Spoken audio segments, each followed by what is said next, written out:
You know that one song you can't get enough of? Chances are it was made with a sample from Splice.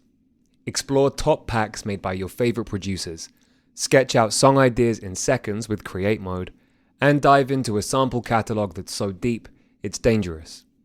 Find out why Splice is the industry's not so secret secret. Visit splice.com and try for free today. Welcome to the Fader interview. I'm Alex Robert Ross, editorial director of The Fader. Arlo Parks wrote her debut album, Collapsed In Sunbeams, about her teenage years growing up in London, with references to Radiohead and Jai Paul buried among stories of comforting troubled friends and her own romantic misadventures. Parks' candid writing style and pillow-soft voice won her critical acclaim. The album was awarded the prestigious Mercury Prize in 2021, and it sent her around the world, including for support slots with Harry Styles and Billie Eilish. Parks' follow-up, My Soft Machine, arrives this week and is much more worldly, with time spent in Tokyo and California, where she moved last year, informing her tactile and conversational lyrics. It's an album that pulls the listener in close and whispers its story softly.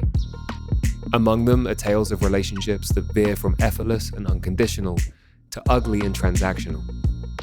Parks' voice, coolly observational with a unique turn of phrase, ties it all together. The same globe-trotting that helped inform My Soft Machine also brought on a reckoning for Parks. In September 2022, she pulled out of a number of live shows amid a hectic period of touring, citing debilitating mental health concerns. The comment section of the post in which she announced that is filled with fellow musicians, including Clairo and Romy Madley Croft of the XX, sharing their love and empathizing with her situation. Last month, The Fader's David Renshaw caught up with Parks to discuss the many ways her life has changed since Collapsed in Sunbeams, the movies that helped inspire My Soft Machine, and how she hopes to avoid another burnout. I was curious if you could kind of fill me in a little bit on the timeline of the period that the album is kind of written through. I understand it's quite a specific period of your life. Yeah, so the first demos were made for the record, which were Ghost and Room. I made those actually before Collapse in Sunbeams came out. They were my little kind of foray into making new music in that limbo between finishing a record and putting it out. Then the rest of the music was kind of dotted throughout 2022. In January, I was in with Paul, and we had this incredible week where we did Blades, Weightless, and Purple Phase. And then I spent time in LA, kind of in between tours with Ramil and Ariel and everyone. And I had these little kind of pools of time in between playing shows where I would just kind of collect everything that I was feeling and all the little kind of bits of raw material that I was getting from films and books and my diary. And then I would kind of unload those in those little pools of time that I had in between playing shows and being out in the world. One of the things that I understand you do when you're on the road, on tour, is to kind of visit countries and dig into the subculture a little bit and learn about the places that you were spending time. And obviously that's tricky when you've got shows and you've got to move on. But I was wondering if there was any countries that inspired My Soft Machine and what you pulled from those locations. Definitely. So I spent some time in Japan, in Tokyo. We were in the city, but we also had the opportunity to kind of go out of the city and explore nature a little bit. But I went to a lot of little record shops in Japan, and I was kind of exploring a lot of the ambient music that they have there. And I didn't realize that there was this really kind of rich punk scene, and I got to like hang out in some of the queer bars and meet some of the drag queens, and thinking about the richness in that culture, and also like just being in a completely different part of the world was so inspiring. Like being immersed in a culture that was so different from what I was used to, being able to like walk around in the parks and learn a lot about the fashion and the way that they approach food and ritual. That was really inspiring to me.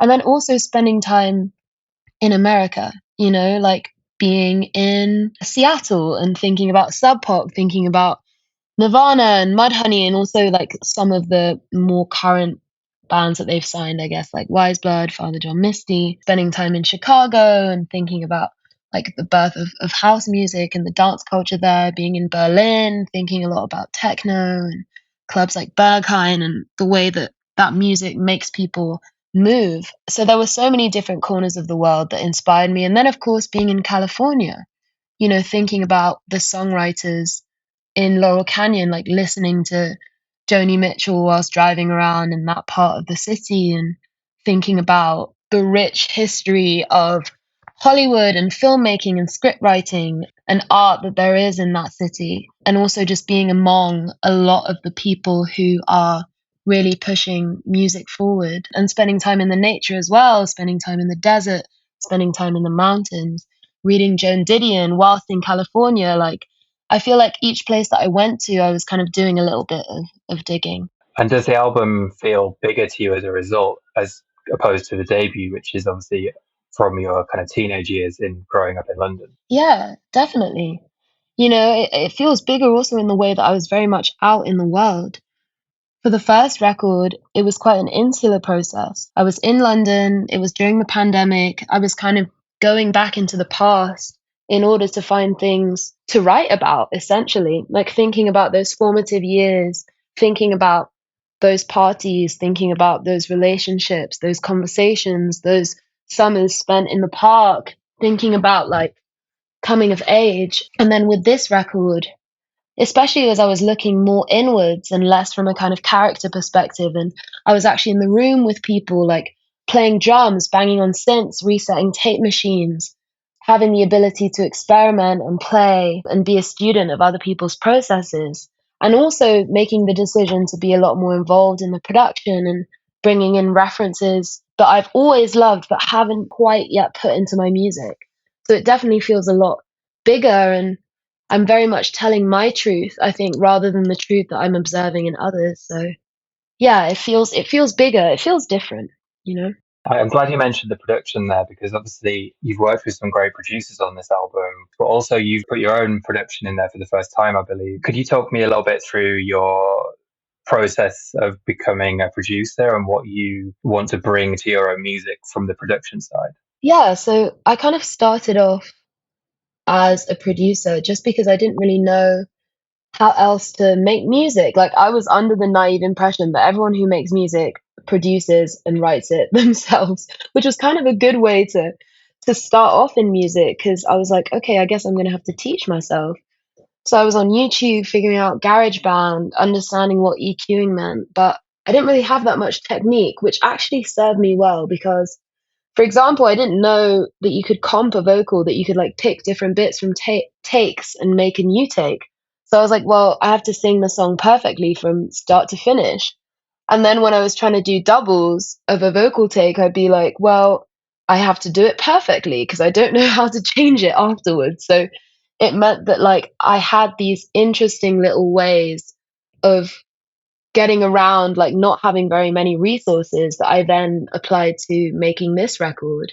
And I still have the same setup that I always did. You know, like most of the plugins that I have are free plugins. I've just got my little interface and my little MIDI keyboard, my guitar, and my mic that I kind of usually take around with me. So the resources were kind of the same as they were when I was a teenager.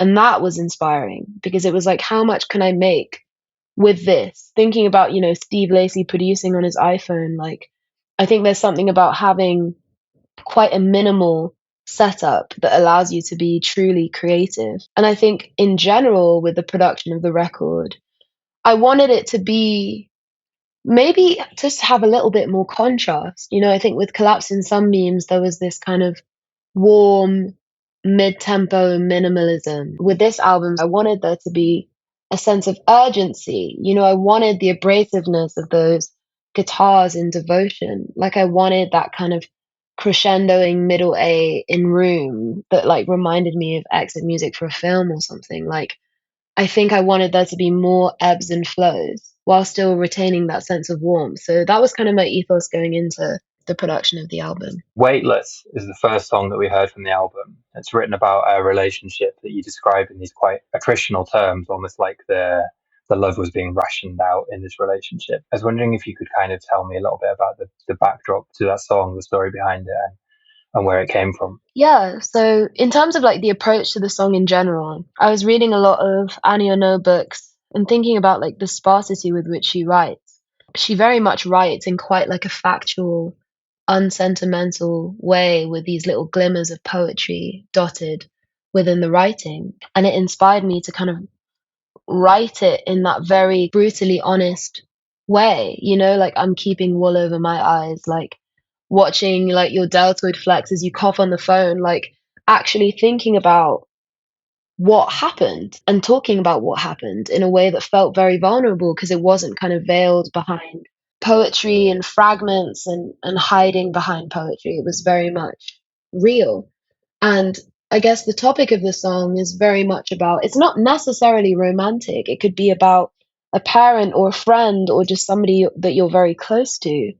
And that sense of being tethered to someone who is quite avoidant, and you have this kind of fantasy built up in your mind that you're the only person that can fix them and that you're somehow the exception to their pattern, and kind of slowly figuring out that you have to kind of disentangle yourself from this relationship in order to survive, in order to get back to your happiness and to your center.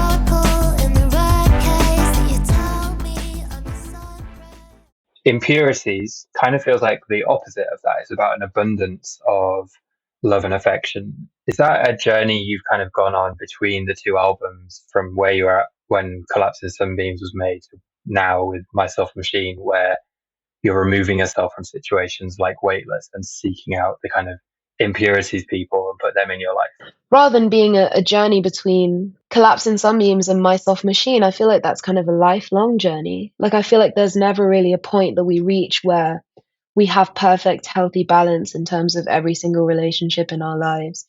It's more of following the journey towards healing and the ebbs and flows. And I think, honestly, the main difference is that because I kind of was practicing my craft, I was writing every day, and I suddenly felt able to capture the quality of joy. Not that I wasn't feeling joy before, but that I wasn't quite sure how to put it into words. It just felt like something that flooded in and out of my life, and that I wasn't really able to bottle.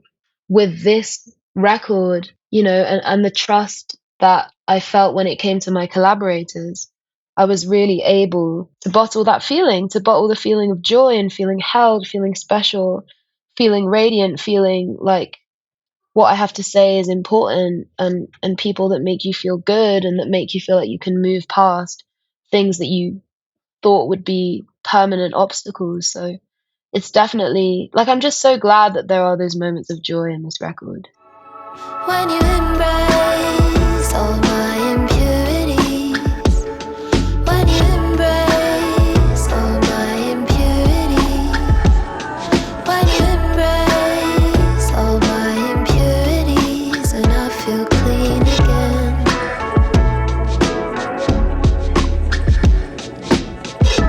Oh, the look you threw me then was so intense that it was physical.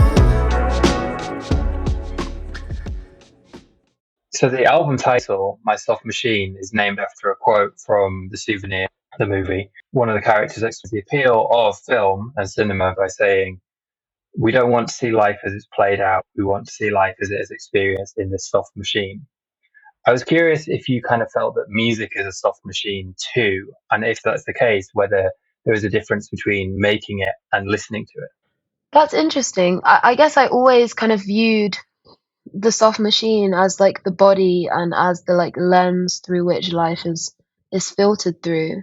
But I do think that music is a soft machine in terms of it being a vessel to kind of carry ideas, and especially my music. It's a place where I put the softest parts of myself almost like on a little raft and kind of push it out into the ocean. And I think personally, there is a difference between listening to music and making it. Like, I think that when I listen to music, when I listen to my favorite songs, I feel like I can just completely enjoy it purely and lose myself in the words and in the tone.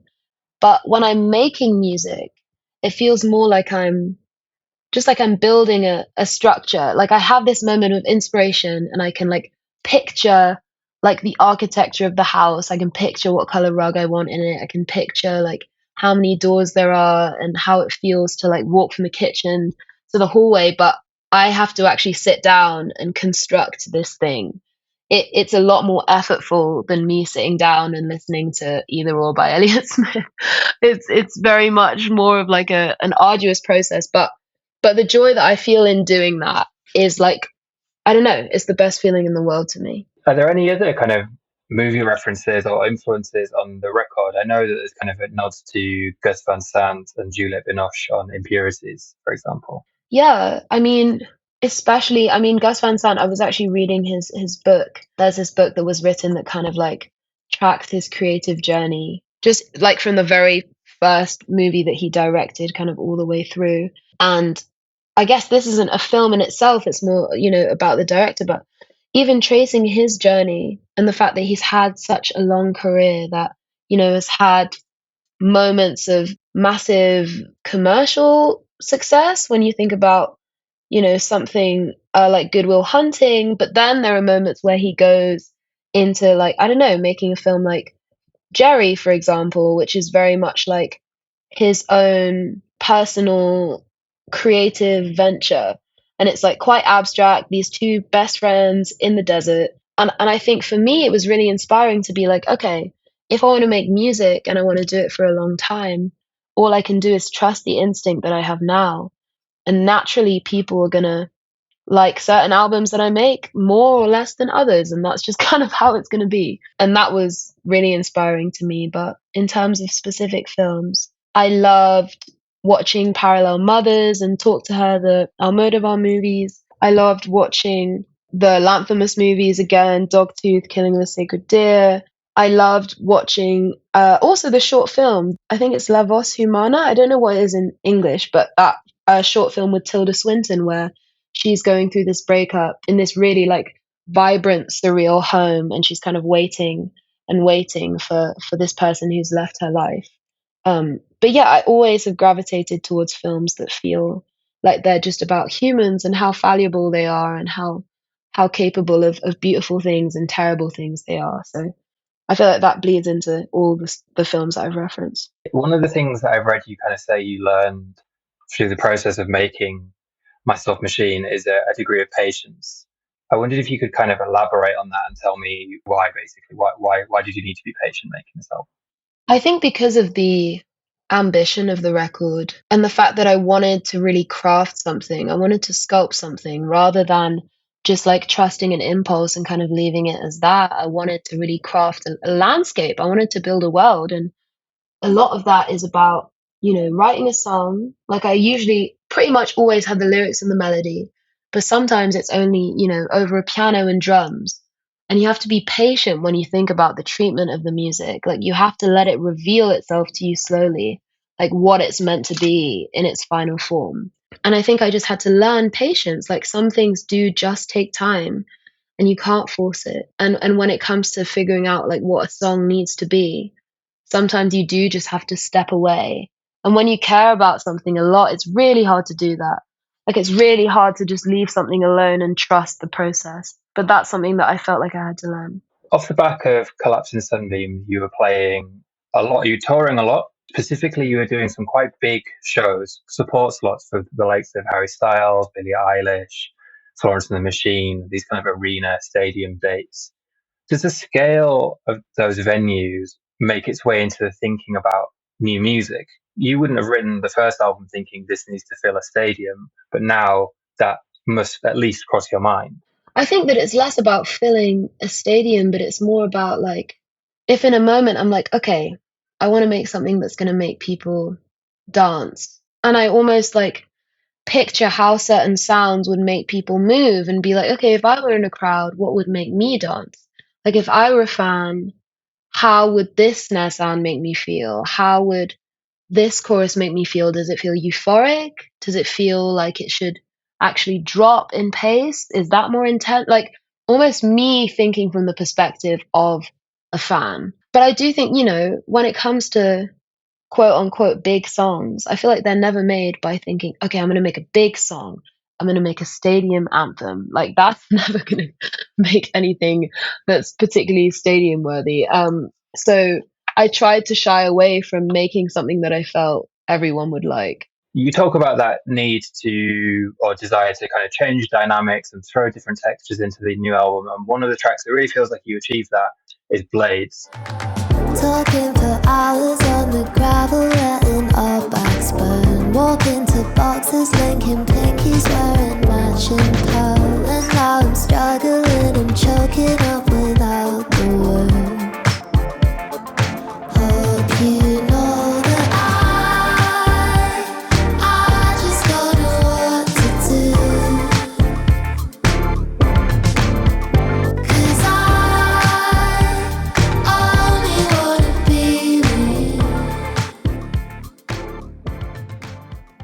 You made that with Paul Epworth, and I wondered if you could talk me through some of the reference points that you had between the two of you while you were making that song. Yeah, so as always with Paul, it's like we'll be listening to music and then suddenly, I don't even know how it happens. We're just like suddenly like banging on synths and all this stuff's happening and then we're just like done. But when I think about like the specific references, I think about Kate Trinada, especially his 99.9% album.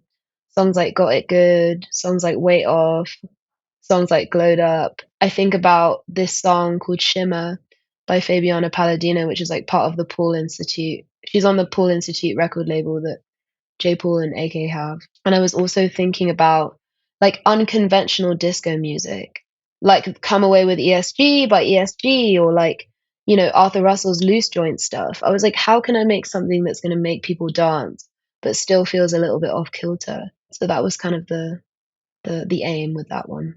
Were there any other kind of experiments that maybe didn't quite reach full fruition, but sounds that you were trying, or worlds that you kind of dipped your toe into? I was curious as to how experimental you were getting during the making of this album.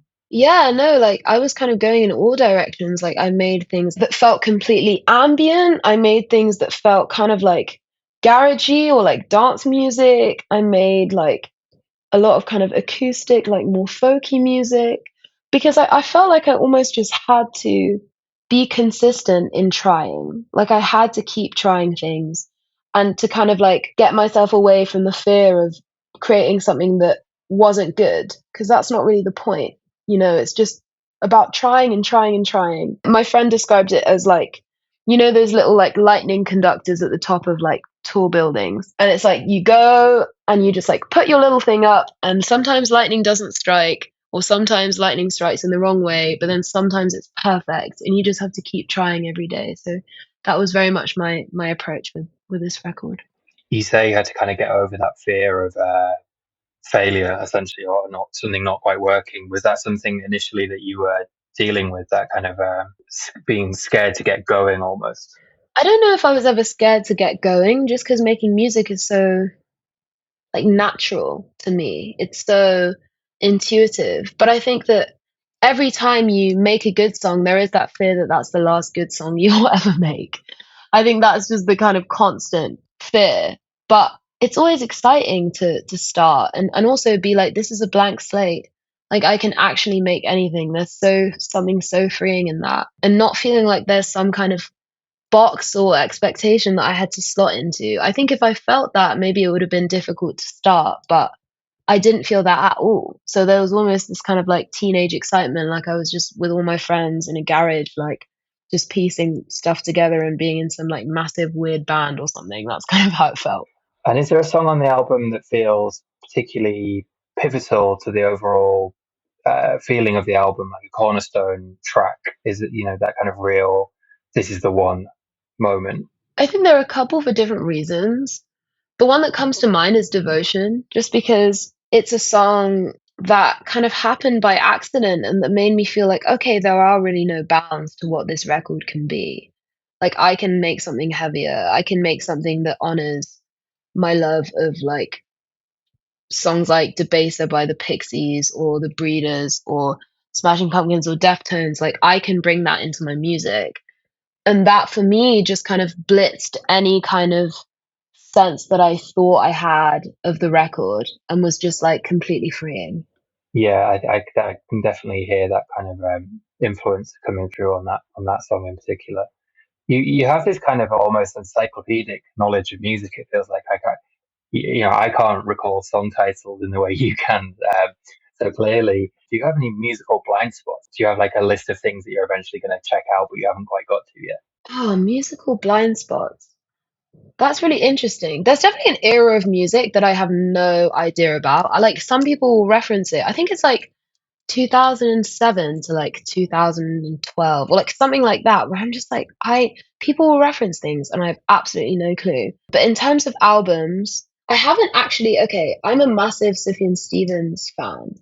But I've never listened to Illinois, that like extremely long one that was supposed to be like a song for every state. And it's like 22 songs long. I've never listened to that album. I've literally only listened to one, but I'm obsessed with it. So I claim myself as a fan. I love Grouper, but I've only listened to that Inca All record and some singles. So I really want to listen to Dragging a Dead Deer Up a Hill. That's one of the ones I've been thinking about. I guess these are all I'm thinking of like I'm trying to think of like massive albums that I've probably missed. I haven't ever listened to a Dolly Parton album. I think that's important. I think I should listen to like her self-titled one. So those are the three. I feel like there are millions, but every time I go into a record shop, I'm like, I know nothing. So I'm sure there are millions. In September of last year, you kind of spoke very openly about dealing with exhaustion and the demands of life on the road, and you step back from performing live for a period of time. I think you've kind of covered that quite extensively in recent times. But what I was curious is that now that you're gearing up to tour this new album, are you putting steps in place to ensure that that doesn't happen again? Yeah, no, definitely. I think that something that I really learned about last year was the fact that the pacing of self-care has to be consistent and in small ways rather than it being, powering through for months and months and then having a big crash at the end. Like, I think I've really started to rethink how often and in what ways I take care of myself. Like, I try and do something small most days. Like, I'll try and like go out for a little walk today and put on a podcast. I'll try and like make time for dinner with a friend, like before a really big show, or I'll try and like put in a little holiday for a couple of days with my partner. Like, I think a lot of it is about having these little moments where you're taking care of yourself regularly that kind of allow me to kind of balance the like hectic life that I live. Is there any recent examples of those things that you put in that you particularly enjoyed and found restorative? Yeah, definitely. Just the other day, I went to see this indie film called Sick of Myself at the Curzon Cinema in Hoxton with my friend Daniel. And we just like had a coffee, walked down from Dalston, just like had a lovely chat, and then watched this film at the cinema, which was really nice. When I was in LA, I went to the Korean Spa, and I love the Korean Spa. I went to, as soon as I got in from LA, I went to the Brick Lane bookshop and I just bought 5 books that I'm really excited about digging into. I started reading scripts, like getting really excited about reading the scripts of my favorite movies and kind of seeing how the dialogue translated to the screen. So I've been putting like an hour or so aside most days to dig into those. So yeah, lots of nice little bits. Do you harbor any ambitions to write a script yourself at any point? Yeah, I would like to. Like, I really, really would like to.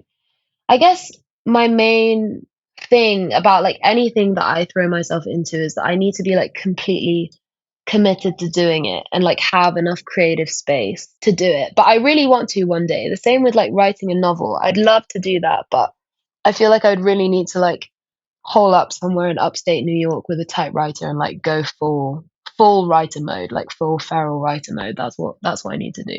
To return to the subject of touring briefly, you obviously reached a point where it was no longer sustainable. You'd kind of been gigging and gigging, and it was this kind of relentless run of dates that left you quite exhausted. We've seen this with other artists who've kind of taken similar steps to protect themselves and this kind of thing. I was curious, among your peers, the other artists that you know, people you've met along the way, is this something you kind of talk about between yourselves? Is there this kind of sense of like, this isn't sustainable?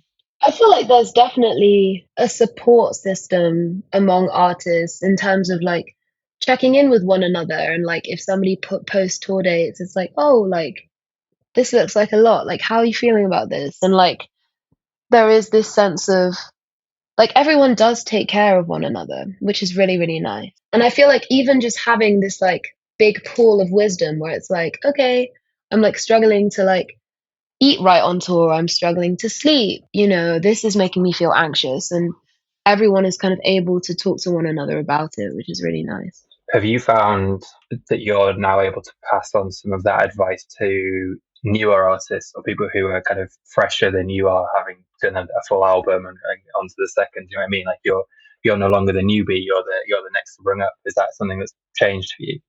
Yeah, I think so. I mean, even 2 years ago, like I hadn't really toured very much at all, so I was definitely not in the position to be giving any advice. But I feel like now, especially, having been through like an album cycle and the side of it that's like doing promo and talking about a record and being perceived in that way, the side of it that's also like, becoming like a public facing person and reckoning with that, and also the side of it that's touring, I do feel like I've kind of lived a lot of life in the last 2 years. And I think it's really important to share what you've learned as well, and like make sure that somebody else has an easier time of it, and just be there to talk, really. Absolutely. And one of the people who is on the album, who I also know is a friend of yours and a person who collaborated with before, is Phoebe Bridgers. She appears on the song Pegasus. What was it about that song in particular that made you think she would be great on it?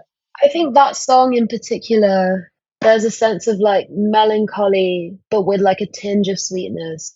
And I feel like she has such a wonderful command over her voice that she would be able to kind of elevate what I had already written and just fit into the world really magically. And I think a lot of her music has this really kind of personal sense of storytelling. It's very detail oriented. It's very like vivid. And I'm just like a massive fan of her work. I've never had a feature on my record. And I told myself that if I ever did, it would have to be something that felt really organic and natural. And I think we really achieved that with this collaboration. I spun round and screamed, I feel elated when you hold me. And you got shy and beamed, I think it's special that you told me. I think you're special cause you told me. I think you're special cause you told me. I think you're special cause you told me. I was thinking, obviously, she's just released the Boy Genius album with Lucy Dacus and Julian Baker. If there was to be a UK Boy Genius, and I were to put you as one of the three, who else would you like to see involved in that group? Oh, a UK boy genius. That's interesting. So I would say it would be Green from Fontaines DC, Bieber Doobie, and me. And I think we would make sick music. I think it would be great. When I think of your music and you as an artist, I think first and foremost as the lyrics. I think there's such a strong sense of place and a very evocative use of language that you employ in your music. I was curious if there's any lyrics or lines from the album, not favorites, because I'm sure you maybe wouldn't be as gauche as to have a favorite line from your album, but like lines that are rattling around in your head at the moment, so things that stand out as particularly strong, or you really nailed what you were trying to say with that one. The lyric that I'm probably the most proud of is probably like the pre-chorus from Purple Phase, I think. Because it's like, I just want to see her iridescent, charming cats down from trees, Mugler aviators hiding eyes that laugh when concealed. I like those two together.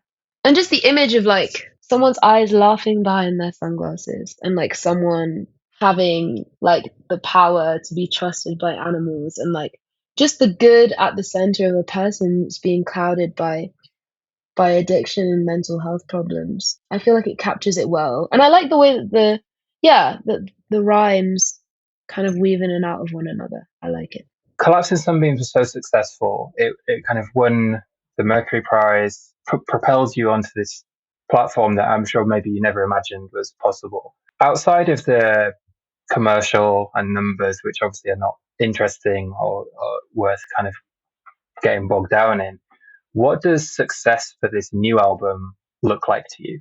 I guess I just want to make something that like provides relief.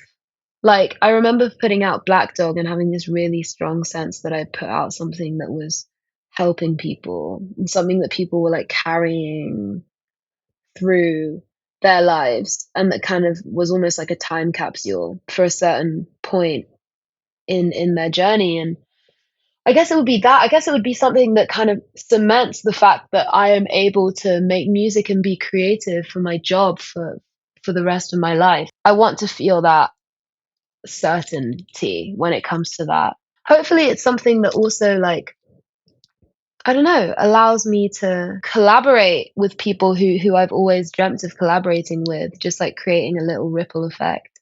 Yeah, I feel like my goalposts for this record are kind of like nebulous. Like I just want to know that I can just make songs and like write my little scripts and just be a little hermit and make good art that people can hold on to. That's kind of what I want, really. That was Arlo Parks talking to the Faders' David Renshaw. Arlo Parks' new album, My Soft Machine, is out this Friday, May 26, via Transgressive Records. The Fader interview is engineered by Tony Giambroni. The executive producer is Alex Robert Ross, and the associate producer is Raphael Helfand. We'd like to thank Loughton Audio for providing our microphones. You can find them online at lautenaudio.com. And we'd like to thank James Ivey for providing our intro music. If you enjoyed today's episode, we'd appreciate if you left a 5-star rating and review. And keep an eye on thefader.com for essential music news, interviews, and essays.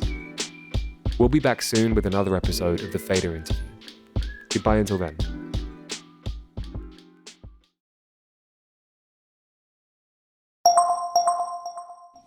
You know that one song you can't get enough of? Chances are it was made with a sample from Splice. Explore top packs made by your favorite producers, sketch out song ideas in seconds with Create Mode, and dive into a sample catalog that's so deep, it's dangerous. Find out why Splice is the industry's not-so-secret secret. Visit splice.com and try for free today.